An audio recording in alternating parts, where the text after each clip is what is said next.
Welcome to Politics Done Right. I am your host, Egberto Williams. This is the progressive program that will take the mystery out of politics. This is the program that will encourage you to make sure government becomes we the people. Whether you are liberal, conservative, or otherwise, you get to air your point of view. Remember, you can also send me a tweet to EGBERTOWILLIES. That is, at Egberto Williams. Let us engage. It is politics done right. 1, 2, 3. Well, folks, welcome to one more edition of Politics Done Right. I'm Egberto Williams, your host. Thank you so kindly for being a part of the show. We are going to have a great show for you today, as usual. And back in the studio again for a full show, a completely full show. How are you doing, Lupita? I'm doing so much better. I am so happy to see that smile. You bring a smile to the studio. Tell me, what special do we have happening this week? Anything special that you're doing this week? For me? Yes. Now that I think about it, no, nothing really, just working. Well, that's good. We like to hear when our young people say, you know what? I'm going to stay off of partying this week. Well, that's on the weekends. Oh, man. You had me. I was about to give you all these. Actually, I still give you praises because you're doing great. You're doing great. But anyhow, folks, we are going to have a great show for you today. Look, before I got to the studio, right? In fact, that's why I was kind of late in here. I was hoping to come in here so I could catch a tail end of El Señor Juan and Lupita doing the show, but I was late because I went out let's see. When I worked for somebody else, I had 5 jobs in, I think, 5 years or something like that. And the third person that hired me was a guy named Rod Mirren. He's the managing engineer at Daniel Industries, and he hired me. He was my boss, all that kind of stuff. And we've kept in touch over the years. And, we're in touch over the weekend. And I said, yeah, we need to just go out and have some lunch again. We have lunch probably 3, 4, 5, sometimes 6 times a year or so. So, we went out to lunch today and we started talking. And after I gave him hell, which I give him all the time because, when that company hired me, I had to be interviewed 3 different times. Why? I'm not going to go into that, but I, always give him hell for that. But anyhow, he looked at me and he said, Egberto, think about this. I've been thinking about the politics about who to elect. I said, who are you going for, Rudd? I bet you're going to be picking good old Biden. He said, well, you know what? Think about this. Hold on. Let me explain it to you. Think about it. A Biden-Warren ticket. I'm like, I don't know, Rudd. A Biden-Warren ticket. And you know what, Egberto? Let me tell you better. And then he serves, I think he has to serve at least 2 years constitutionally, and then she can get 2 terms after that. So in other words, she could serve 12 years. And I said to him, okay, Rudd, it may be something that we take a look at that, but I'm going to go on the radio today and I'm going to tell them that wasn't my idea. That was your idea, Senor Rudman. That was your, Rudyard Merriam, that was your idea. He said, okay, just let them know I was crazy enough to hire you. So I said, okay, you were crazy enough to hire me. That's fine. But anyhow, today's program I just had to bring that in because, we had a good time at lunch today talking about this stuff. Anyhow, today this program is called No Candidate, Democratic or Republican, is Inevitable or Unelectable, so calculable predictability is essential. Again, I'm going to repeat the title. No candidate, Democratic or Republican, is inevitable or unelectable. So calculable predictability is essential. You remember they thought Donald Trump could never be electable. So when Donald Trump became the nominee for the Republican Party, everybody thought, whoop, this is a wash.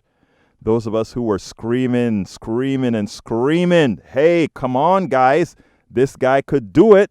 In fact, he learned a couple of things from El Señor Clinton numero uno when he did the triangulation.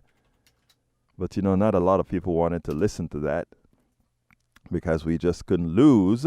They just couldn't lose to a great Donald Trump. Hey, folks, remember this is a call-in show, 713-526-5738. Again, that number is 713-526-5738. I want this phone loaded up with progressives and conservatives trying to tell me, what's going to happen in 2020, because I think it's important. And what impact is it going to have locally and nationally? So that number, 713-526-5738. Subtitle of the show, Too Many Are Approaching the Election of Their Candidate from a Position of Fear. Ironically, the fear is both on the right and the left. It is exactly where the plutocracy wants us. It is exactly where the plutocracy wants us. It is all about the candidate. Do not fail your brothers and sisters now, folks. It's about the candidate. Don't allow anybody to tell you otherwise, or don't let anybody tell you someone is inelectable or unelectable and somebody else is inevitable.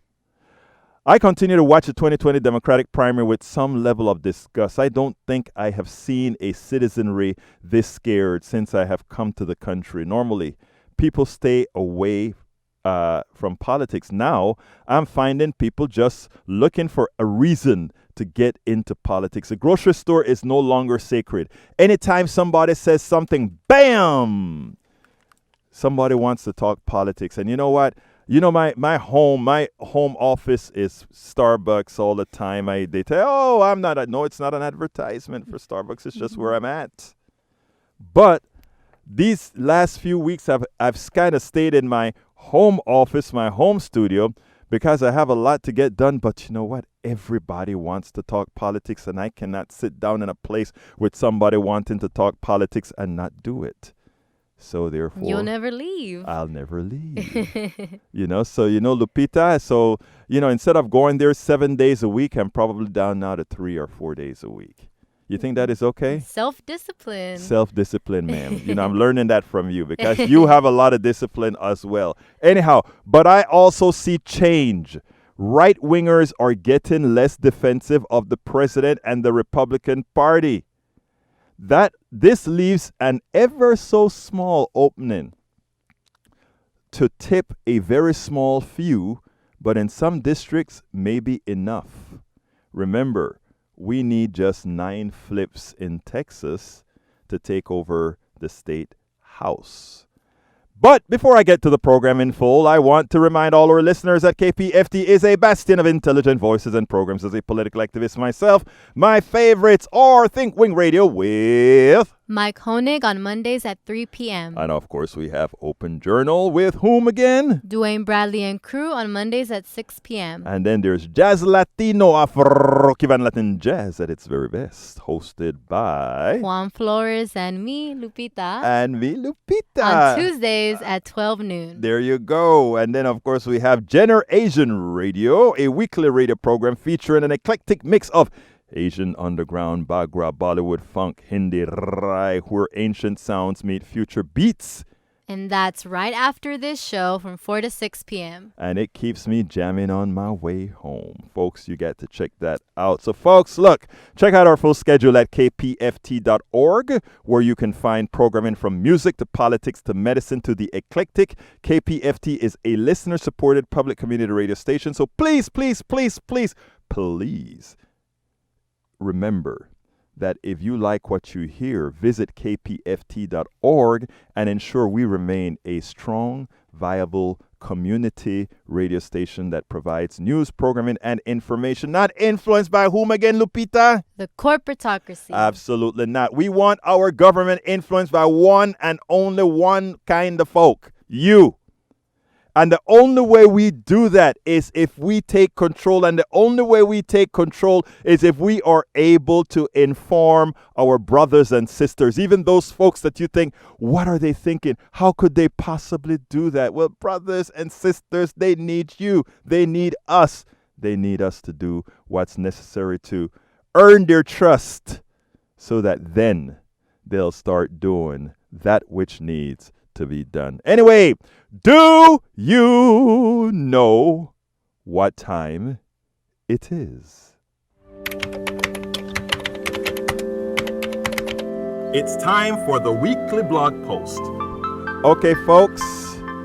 The weekly blog post is not too long, so let's light up those phones. James, I see you on, and I'll be coming to you next after the blog of the week.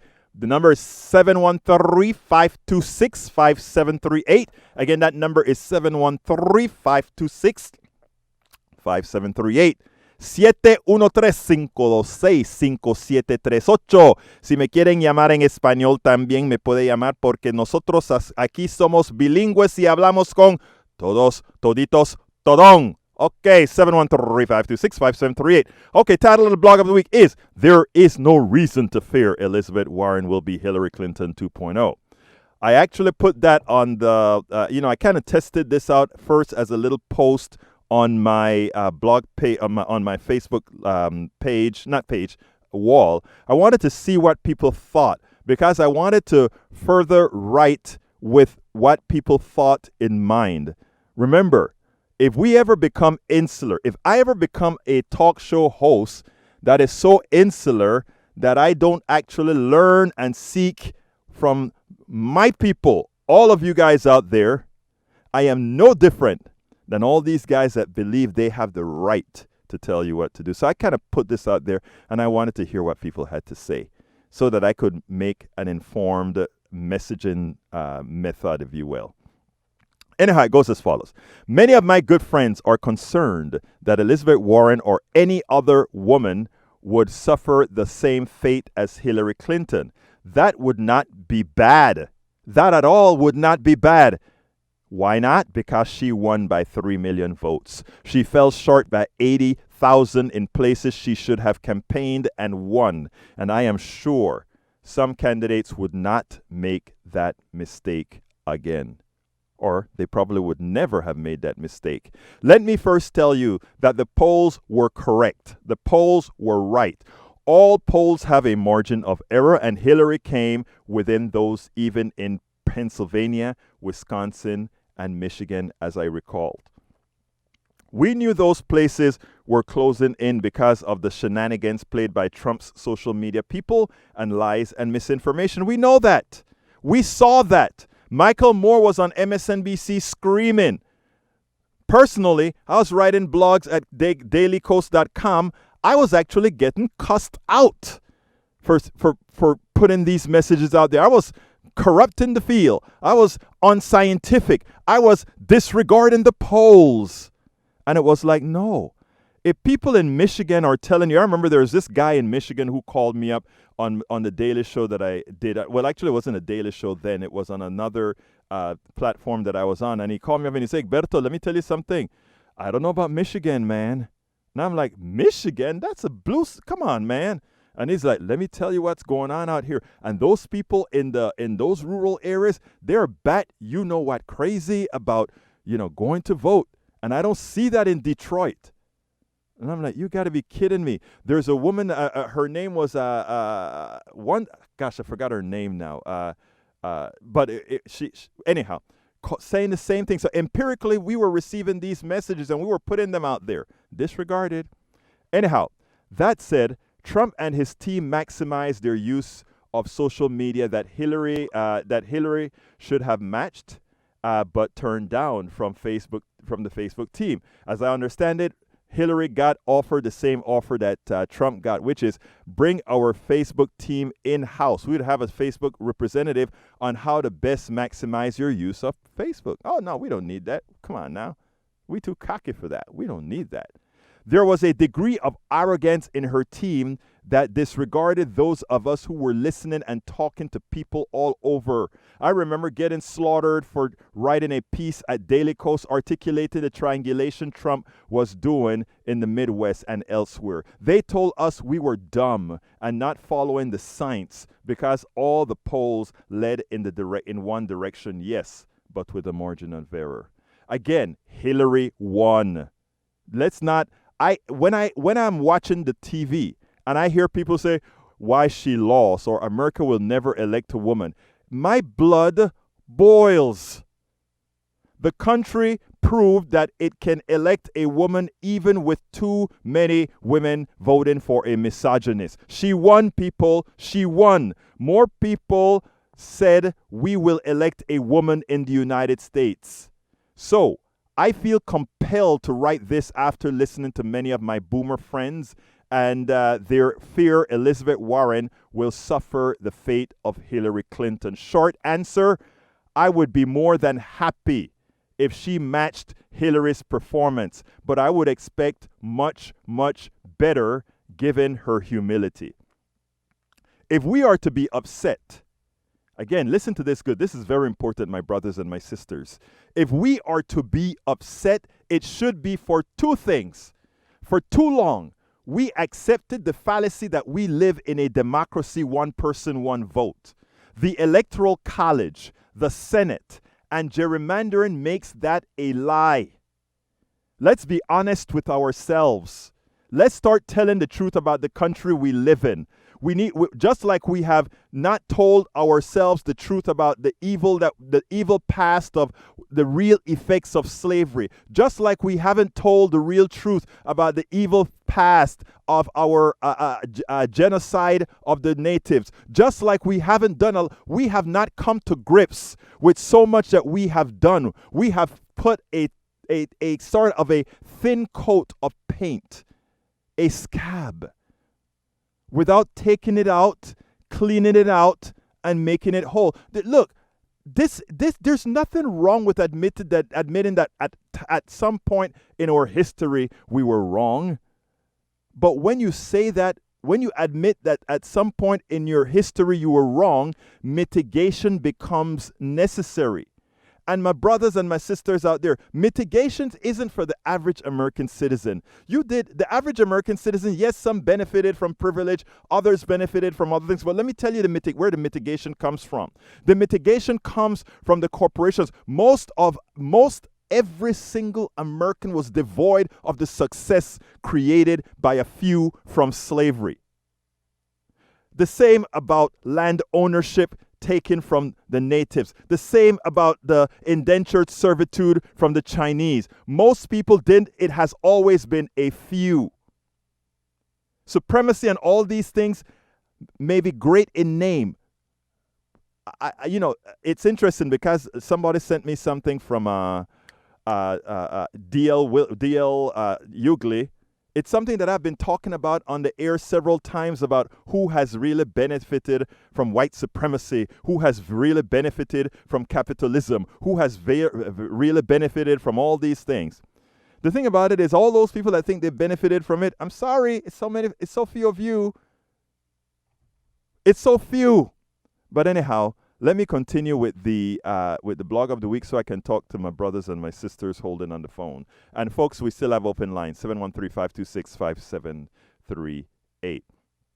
Again, so I feel compelled to write this after listening to many of my boomer friends as their fear Elizabeth Warren will suffer the same fate Hillary Clinton. Short answer, I would be more than happy if she did because, again, Hillary Clinton won. If we are to be upset, it should be for two things. For too long, we accepted the fallacy that we live in a democracy, one person, one vote. The Electoral College, the Senate, and gerrymandering makes that a lie. And we should work to change it all.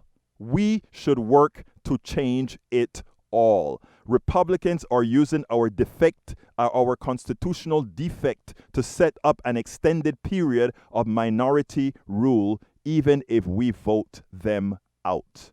Again, I want to repeat that. It's important. Please get what I'm trying to say here. Republicans are using our defective constitution to set up an extended period of minority rule, even if we vote them out. And as such, we have to be voting in super majorities. More upsetting is that none of these constitutional defects caused Hillary Clinton to lose without a lot of help from her team. A little more humility and effort in Milwaukee, Detroit, and Pittsburgh would have given us the first female president, even with a system skewed to have the dictates of a few rule. Warren or Sanders won't make that error. It is clear the establishment of our Democratic Party will, skewing a process from media, the use of Obama love to fears based on a false narrative to attempt to elect someone past their prime, both mentally and physically, makes one wonder if the party wants us to lose this one for reasons I will not discuss at this time. But again, this country will elect a woman because it already has. The question is whether we will continue to listen to those with ulterior motives or finally look out for those who have the interests of our children at heart. By the way, we will win. Good people will win if we take it. You don't ask for it. You take it. We won't get it timidly, but going in, letting folks know we will make a difference. That is how you make a difference. Not timidity, not cautiousness, not false pragmatism. You make it by making it. Telephone number 713-526-5738. And I'm coming to James now. And Steve, you just dropped off. Call back in now. All right, James, come on in. And folks, we have lines wide open, 713-526-5738. Again, that number is 713-526-5738. We have all lines open. Come on in, James. Thank you, Alberto, for this opportunity. Yes, sir. Listen, you escaped my wrath a little bit because I'm listening to you and I'm waiting for something to hear you say something. Yes, let me hear what you want me to say. And you touched on it. Let me ask you a question first. Yes. Do you think that too much information can be as bad as no information? If too much information can be as bad as no information. If too much information that is just wild out there, yes. Yeah. Because what happens is you're then asking people to discriminate information that they may not be capable of doing so. Right. And that's one of the things that we are faced against in our society today. So much information. It's just ridiculous. And so that brings me to the point of one of our greatest enemies from where we stand today, I believe, is first of all the media. The media is being used against us. Yes. The ones that have control of the media, the ones that own the media. Yes. Even the commentators and the news reporters, they're just a little pawn in the game. I agree. But it's owners. The owner, I don't care if it's Democrat or Republican, it's what they want to achieve, and they use their media.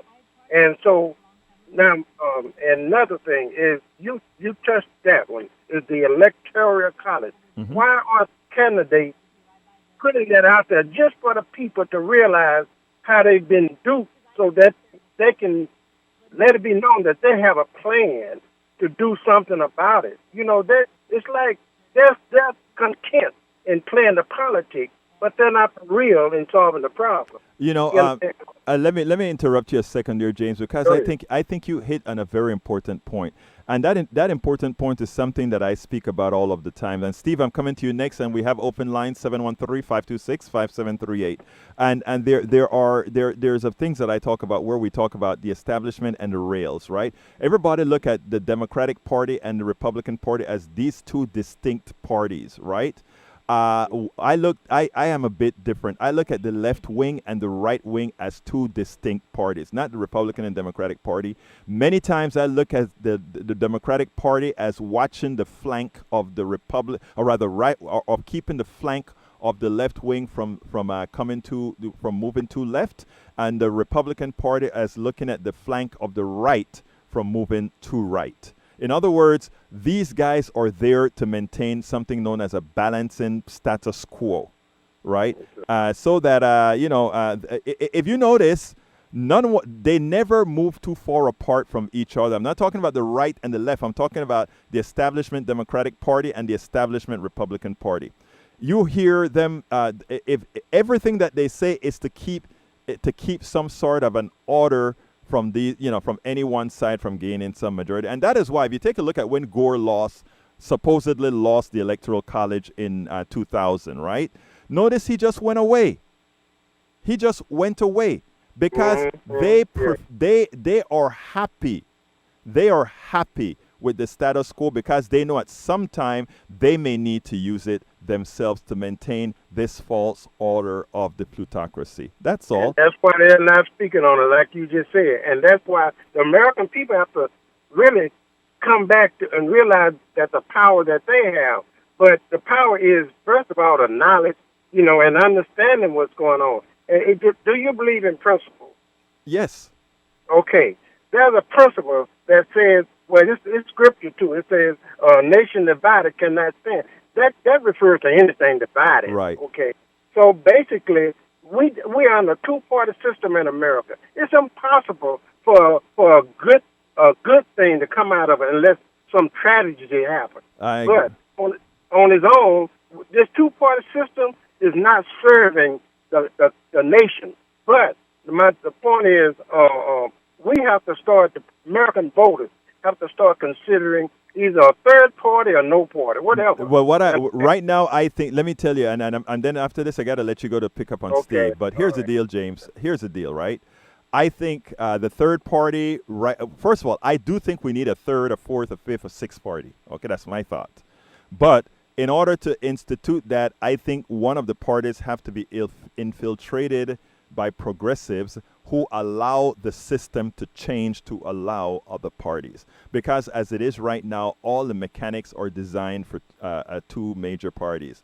And to break that, you are going to have one major party that decides that it's going to allow laws to be changed to do the latter. So that is my thought. You're going to have to have men and women of character. Yes. That cuts through the party. If America can't recognize people with character, then we only blame ourselves. You're and right. in your commentary, don't forget the Russian effect. Yes. Because Hillary Clinton, however good she bad, we can't throw that aside like I'll talk about the Russian effect after I talk to Steve. But thank you so kindly for calling, my brother. You. All right. Bye-bye. All right. After Steve, we don't have any callers. 713-526-573. It's Steve, you're on. Hey, Egberto, I met you on the last drive on the last Tuesday. Yes. All right, cool. I'm just completely agreeing with the need more parties. It's like I was born and raised Republican, although my parents didn't vote that much. Raised that way is like I always thought is like I was raised that way, and and you stay Republican your whole life. Mm-hmm. Then I get older and I'm getting more and more on the other side of things, and I don't like any of the candidates, and where the hell do you go? I mean, Trump sucked ass. Well, let me tell you what I think. Okay, it's not about, like I tell people, it's not about liking a candidate or anything of that nature, right? It's about doing one of these candidates are going to win, period, right? One of these candidates are going to win. So while we work on changing the body politic, once we work on changing people, talking to people, and it's a lot of talking and it's a very slow process. We constantly make the best of what we actually have. One of the things that I was sort of upset about the last election for all of those people who sat out is that sitting out that election, it doesn't matter whether you had liked one particular candidate or the other. Sitting out that election mean that everything that occurred thereafter, you are partially responsible for, and you didn't even do your part for that responsibility. I'm one of those. I mean, I hated Clinton, but I hated Trump worse. But so I just didn't vote. And what I'm saying is, what made that wrong in that. Let me put it this way. And Matthew, I'm coming to you next. Let me put it this way, Steve. You don't like Hillary Clinton, but Hillary Clinton would not have dismantled the portion of the Affordable Care Act that killed quite a few people since Trump has become, Agreed. So all these things occurred because of your personal disdain for the system. And let me tell you, I vote for people that I am going to vote in an upcoming election for somebody I am not particularly enthused with. But I know that it is the best thing I can do for my brothers and my sisters in Houston, in Harris County, in Montgomery County, because in the short term, that's the best I can get. What is incumbent on me going forward is to work hard as hell to convince other people next time around, help us do this. You see what I'm saying? You know, so go ahead. I am more aware of that now, especially on the local elections, than I ever have been in my lifetime. Right. So, and that is what we have to do. And you know what? You know, we don't beat ourselves up for the mistakes that we made. We just don't, we're smart people. We just don't make them again. Meaning, you know, you don't have to like these candidates that are out there. But, you know, you darn well should be analyzing based on what you got, what's the best for not only you, but your family, your brothers and sisters, and the rest of society. Anyway, go ahead. I think there's a bunch of us sitting in the middle that it sucks to vote for the lesser of two evils. Right. Well, you know what we got to do, my brother. Thank you very much for calling in, Steve. Yep. Thank you. Have a good one. Okay, folks, after Matthew, we don't have any calls. 713-526-5738. Again, that number is 713-526-5738. I thought this subject would have brought in a whole lot more people, so come on in, folks. Let me hear from you. All right, Matthew, you're on. Hey, Umberto. Correct me if I'm wrong, but I think a couple of years I called in. Okay, you're kind of breaking up, Matthew, so talk slower again for me. Okay, is this better? That's better. Okay, Umberto, I think your thoughts about third parties has changed over the years. If you would correct me if I'm wrong. I called a couple, I guess, maybe a year and a half ago begging for a third party, and you told me I needed to continue to support the Democratic Party at the time. Yes, and I still say, and if you heard my answer to James, what I told James was to follow when he talked about needing third parties. And folks, we have open line 713-526-5738. Let me hear from you. 713-526-5738. Here's what I told James, okay? I told James that that right now the mechanisms for a third party are not there, okay? In other words, there are so many backstops in there that it is, you know, in many instances, I hate to just put it this way, it's a thrown away vote. All right. You can say, oh, we're making people aware that you can't not take or vote. Well, look at what voting for Donald Trump has done to a lot of people. In effect, it has killed a lot of people. Now, here's what I'm saying. I want more parties, but right now I cannot see a way other than going through a current establishment party so that this party would be progressive enough to say we need to open things up, because that's what it's going to take to open things up. Because unless we had the mechanism to talk to people en masse, and that is what we're trying to establish with these internet shows and internet radio and internet, all these things where we can reach a lot of markets. We're trying to do that, but we're not there yet. So we have to work with what we have is what I think I'm saying. And I don't think that has really changed from what I said several years ago. So, you know, I think I've been consistent there. Oh, yeah, no. I just wanted a clarification. You know, I really am with you that we need a third party, and you probably know way more than I do about the best ways of going about that. Do you have a blog that you've written on it or anything that I can go read? Yeah, if you go to egbertowillies.com, I've written a whole lot on you know, I couldn't tell you a specific blog to go search for, but, you know, I kind of touch on this all of the times. In fact, if you maybe do a search on third party on my blog, maybe some of what I've said on that would come up. Wonderful. Well, there's a lot of reasons I adore you, brother. Keep it up. Thank you, my brother. You have a wonderful day now. Take care. All right. All right, I'm going to Chris, and after Chris, lines open, 713-526-5738. Light these babies up, 713-526-5738. Come on in, Chris.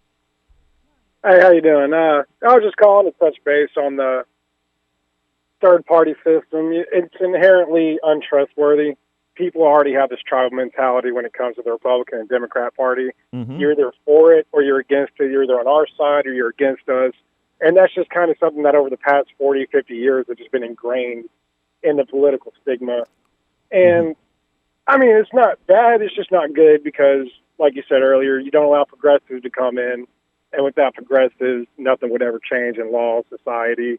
Never gotten the Equal Rights Act, never gotten Affordable Care Act, just things like that. Right. But then you're talking about platforms and you're getting out there and talking to people, and it's good and everything, but at the same time, you got to look at what's happening in Brazil and understand that when you have these right-wing messages that spew hate, and it grabs people's attention a lot more, when you scare them, it makes them listen more than trying to talk to them rationally and in a toned voice. It just doesn't enrapture somebody.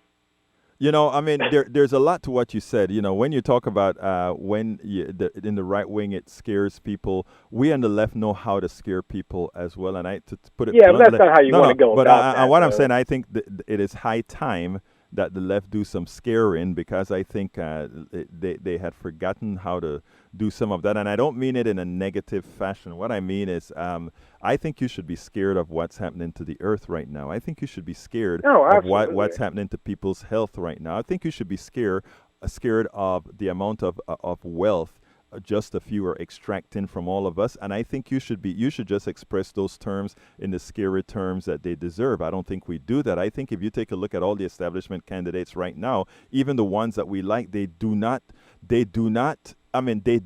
express the theft that is occurring in this country. They do not express, I don't think Americans understand the theft of the 0.1 and 1% in this country, and to some extent, a little bit further. I really do not think they understand it. I don't think that coal miner that's in that coal mine getting black lung, while there is an accountant that is calculating the data, making orders of magnitude more money than he's working, killing himself, understand that kind of theft, because we haven't defined it that way. We have not defined that people that sit on their butt all day in an air but on the flip side of that, that's what Trump does. Though. He goes, the Democrats want to tax you more and take away your money that you've worked hard for, that you're killing yourself for. But we don't come again. They want to take it away from you. You know something? What we don't. And I'm here to stand up against it. You know, that's just how he talks, and that's just what he does. He makes people hate somebody, and that goes a lot farther than scaring them or trying to talk to them. You're right. Them hate somebody is a great fucking tactic. Okay, Chris. Oops. Sorry, I didn't mean to do that. Yeah, I got it. I think we got it chopped off. Okay, Chris, let me tell you something. Okay, this is important. You just gave the negative side. They're going to take your money and they're going to take your XYZ, right? That's all they hear. No. I'm saying, and you're right. What I want to get our terminology when appropriate. Notice what I said. How the 1% or the 1% is affecting theft on people. How they are, and I spoke. You hear me talk about the Republican Party in Texas murdering 2,700 Texans every year. And in those, you know, name me a Democratic politician that you've heard say that. Very true. But that is what it define murder, and what these guys have done with the pen in Austin is murder several Texans. Not having Medicare for all, not accepting the Medicaid expansion to the Affordable Care Act, or doing all these things. But we do not use it in those terms because we're too civilized. And what I'm saying is, you're correct. You came with the right answer. You said they know how to use hate to do X, Y, Z. We don't have to use hate. We can use anger and truth. And anger and truth is just as effective as hate, because anger means I am going to do something about it because I'm right.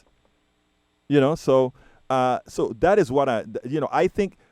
When James, I think it was James, when I talk about the left rail and the right rail and the two establishments are just trying to maintain the status quo. Those are the kinds of things that I'm talking about, because if they really wanted change, they would be telling. But I think whenever you do try to get that message apart, you get those groups that, like Antifa, you don't mind using violence, and you know, but they hate the speech that we use. That if you want to use the same kind of tone of anger and that the Republican Party does, then you're going to get those groups like Antifa, and you're going to radicalize some people into the thing more violent. Let me tell you why I don't think it's violence here, right?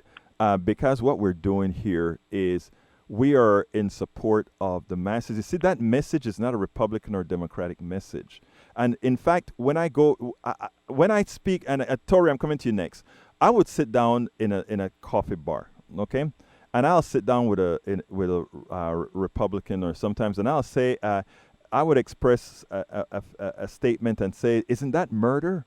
And when I say certain things, and they'll say yes, and I said, well, when they sign XYZ law, and I'm doing it pretty calm. I don't ever get overly excited or anything like that.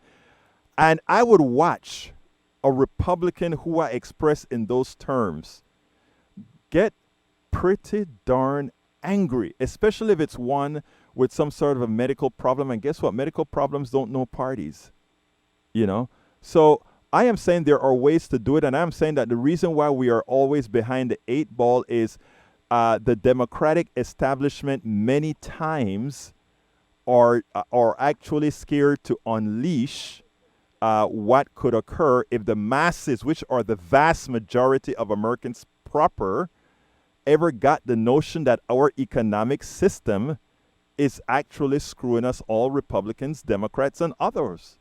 And I think that is the reasons why it always seems like on the left we're a bit more timid. Because if those gates ever open, the plutocracy is over. And that is what I'm talking about. And when I say that the plutocracy is over if those gates are open, I just mean they can't come and give you those commercials like I did yesterday on my show that says, don't use that $1,000 procedure anymore. We have one for $22,000 that work better. Why don't you use it? And the nice music plays, and that's what we do. Anyhow, Chris, anything else you want to talk about? No, man, that was a good conversation, man. It was good talking to you. You have a good one, sir. Thank you so kindly. All right, Tori, come on in. And after Tori, we got lines open 713-526-5738. Again, that number is 713-526-5738. I want to hear from you. Come on in, Tori. Hey, Egberto, I wanted to say something about your earlier topic about how republics aren't democracies. I wanted to talk about how power works in a republic. But first, I just wanted to shout out to the Antifa folks of Portland. Long live Antifa. People need to understand that there's a difference between violence and vigilance. Right. And Antifa are vigilant. They're not armed with guns. They're armed with, martial arts skills. And, who knows what's in their pocket, maybe a little something, but they don't use guns. I know them. It's like, right. I'm Antifa, okay? And I know a bunch of them. I see them all the time in Houston, if you come out here and there to different events. And, the only people I see with guns are these right-wing, racist people and the hardcore commies, and there's like one guy with a gun, one commie out there with a rifle. Anyways, So, long live Antifa. But to your original topic about how republics aren't democracies, the founding fathers talked about this in the Federalist Papers, and it was pretty much the only thing that they agreed on was that they didn't want a democracy. Exactly. They spent about 5 minutes talking about it. They all thought it was a bad idea because they would all lose their power. Yes. And I read the Federalist paper to anyway, republics are a mechanism for concentrating power. Right. And so our ideal is to have a democracy, right? And there's a lot of different kinds of democracies, a lot of ways to go about it, but the main principle is you have to get rid of concentrated power. Right. And so now now we need to be very objective, not be partisan, and look at how power flows and analyze what concentrates power and what flattens things out. And the things that are bad that concentrate power that we all agree on is corporations and banks, but also political parties are tools for concentrating power. Right. That's all they do. And, if we want to get really analytical and very objective and follow this course, unions are a way of concentrating power. Right. Again, like vigilance, though, they're reacting to the concentrated power of the banks and the corporations. But still, it's a reactionary thing. It's not proactive. The unions could spend as much energy, collectivizing workplaces and forming, their own, worker-owned businesses. If they spent that much time doing that instead of, trying to, whatever Make else deals, they do, right. working against these power structures, they'd probably wind up with better paychecks, at the end of the day. Alperovich, the Dr. Alperovich said something to that effect. He believes in the collective. So, I mean, he had... That's what Wolf's all about, Richard Wolff. I mean... Yeah, I interviewed Richard Wolff about 2 months ago. Yeah. I got to give him a ride to the airport. He invited me to come to New York. But, he calls himself a Marxist. I like to think of him as post-Marxist. Right. Because, the Marxists, via the communists, of the past 100 years, they never made it to the end of the chapter, to the end of the book. Right. Where workers take over the means of production. It's like, and the state withers away. It's just like, I don't think that ever happens because of the nature of bureaucracies in general, and whether you see bureaucracies, whether the government, for-profits, non-profits, when any of them get threatened, it's all about maintaining the organization over the mission. And so that's what happens when you get a one-party state controlling a government. If bad stuff hits the fan, right. It's all about protecting the center, and, even bodies do this. Your human body, if you're in a frozen environment, it'll go to protect your brain and your heart, and your limbs will fall off. And so, that's true, we lose sight of the mission. And, every organization is like that except for-profit organizations, because there's only one mission, and if their mission doesn't work, they go out of business. It's interesting, Tori, that you even just brought up the for-profit. It's amazing that a whole bunch of CEOs just got together and said, we don't want to say that the sole purpose of the corporation is now to enrich the shareholder. It's we want to talk about the employees now. They might say that in the newspapers. Wait till they get to the shareholders meeting. Well, it's all about maximizing returns. That's what it is. Now, here's the deal. What happened is that the heat is on them. Our message is starting to go through, and because our message is going through, they're starting to react. Hey, Tori, I got to go to another call. All right, go do it. Thank you so kindly, my friend. You have a good Cheers. one now. Bye-bye. Bye. All right, Gene, come on in. And after Gene, 713-526-5738. Again, that number is 713-526-5738. Come on in, Gene. Gene, you're hot. Gene, I can't hear you. Is this Jane? This is for Jane, perhaps? Yes, Gene. Okay, very good. Always interesting to hear your show. Thank you, sir. You're welcome. And I think I have possibly an eccentric theory. Let me hear it. A peculiar one. I'd like to see a Hispanic president one day. You'd like to see what? A Hispanic president one day. Somebody who is bilingual. Oh, mira, yo puedo ser presidente de los Estados Unidos, pero ¿sabe algo? Ya que no me nací aquí, ya no puedo ser, no puedo ser presidente. I just said that. Hey, I could be president of the United... Oh, no, if I wasn't born in the United States, I guess I don't... Darn it. Well, some people who are fluent have been here. Right. My theory is, first of all, I don't like either side. I don't like Republicans. I don't like Democrats. I'm actually not fond of Hillary. Mm-hmm. Not fond of the current, you might imagine. Mm-hmm. But I have a theory that if more people were willing to learn each other's languages from each other, not necessarily going to school, but by speaking to each other and going, I'd like to know what you just said, and actually be honest about it. Let me tell you something, okay? That is what I find, so pathetic, really, about this notion of I like to call it the unintelligent movement, right? Oh, it's exceedingly. Yeah, in America, but I'm from Central America, Panama, okay? Okay. And just about everybody over there, who has an education, has some level of speaking English or some other language, whether it be Italian or whatever, Sure. And we look at that as something to be cherished, and not only something to be cherished, but, there's nothing like being able to speak, I remember being on a plane speaking to somebody who didn't speak English, but they spoke German. So one person spoke German and Spanish. The other person spoke German and some other language, and we had an intermediary language. So all three of us were in the same seat, and we could have a conversation because I spoke English and Spanish. This other person spoke Spanish, and that other Spanish and German, and that German person could then understand. It's amazing, we had this stuff where it required three people, right? Absolutely. And the thing about it is, if you have enough of that mixture, those things can happen. But not only that, it is so boring.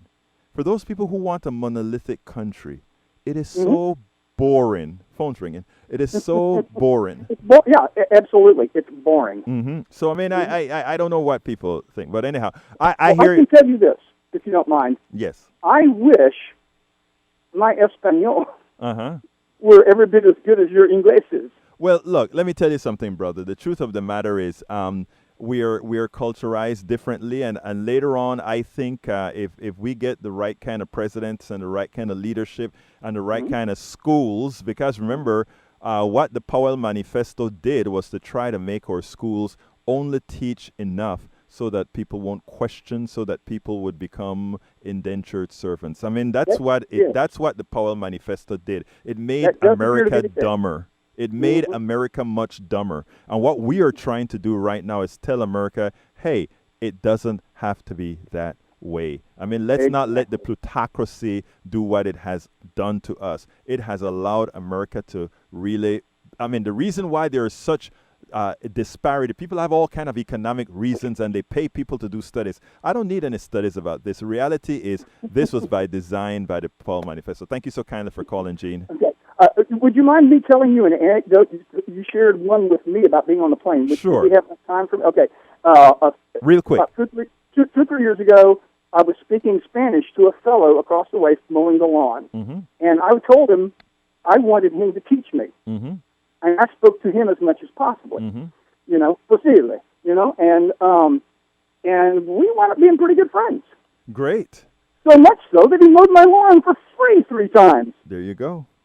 There you go. That's the kind of thing that I'm talking about, that if we were willing to do this thing, boy, wouldn't people get along so much easier. Right. Here you go, Anyway, my brother. Thank you so for kindly. taking my call. You have a wonderful day now. Absolutely, sir. Bye-bye. Bye-bye. All right, come on in, Jan. Yeah, I like your show, and you made a very good point. And if you can elaborate at that point where here in Texas, the governor refused the money to be allowed to use for the healthcare system. If you can talk a little bit more about the details. Sure. I'm not totally familiar with it, and I'm driving and I hang up. No problem. So Let me explain That would be it. nice if you can enlighten everybody, because I like your show. Thank you so kindly, sir, and I'll do that right now. Here we go. I appreciate it. Thanks. All right. Here it goes, folks. And I'm so happy to explain what this young man just asked about. When the Affordable Care Act was passed, okay, it turned out that every state was supposed to have, based on the amount of poor people, how poor a person is, I think it was something like 300% times that poverty level, allowed them to get health care for free. That means people in Texas, approximately 1 million people who don't have health insurance right now would have gotten health insurance. For the first 3 years, the Affordable Care Act, Obamacare, would have paid the state costs 100%. After 3 years, the state was only responsible for, guess what? 3%. Do you know how much money it cost us for whoever in that million people without insurance that goes to the emergency room and must get taken care of one time? Now think about us. I can guarantee you it's more than the 3% rate that we would be paying right now for the million people that don't have health care.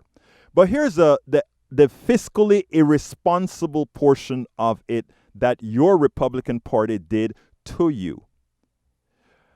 All the money that would have paid for the Medicaid expansion to the Affordable Care Act is still being paid by Texas. We are responsible for our portion of that law. So whether we accept the Medicaid expansion to the Affordable Care Act or not, we pay for it.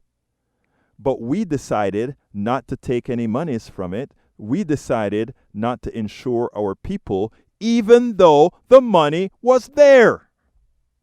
that is not only fiscally irresponsible, meaning we're giving away money for free for not getting any return on it, but it is also murdering your fellow Texas citizens. And why is it murdering your Texas citizens? Because these politicians know for a fact that not giving these people health insurance mean 2,700 of them will die every year who would otherwise not have died.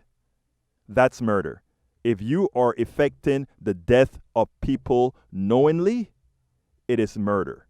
So it is not at all a hyperbole to state that the Congress in Austin is effecting murder on its citizens.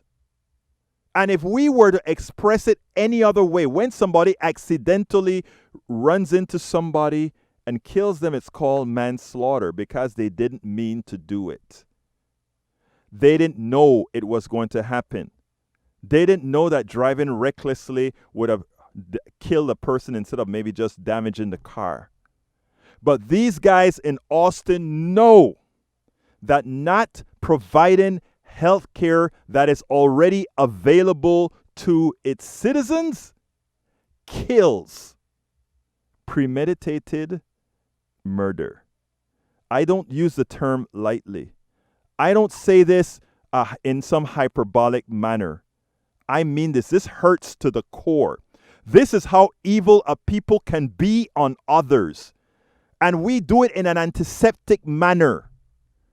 We antiseptically do not mind voting for people we know are going to hurt people we claim to love. We have churches supporting people who are doing the non-Jesus thing, who are doing the things that Jesus would balk at. And what do we do about it? So people, your vote matters. Your vote matters. Your morality matters.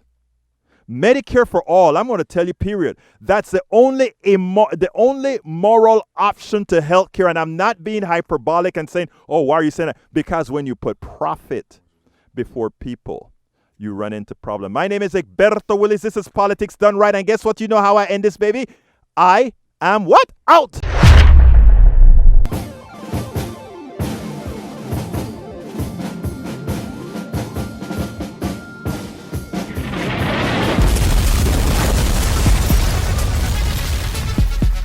Welcome to Politics Done Right.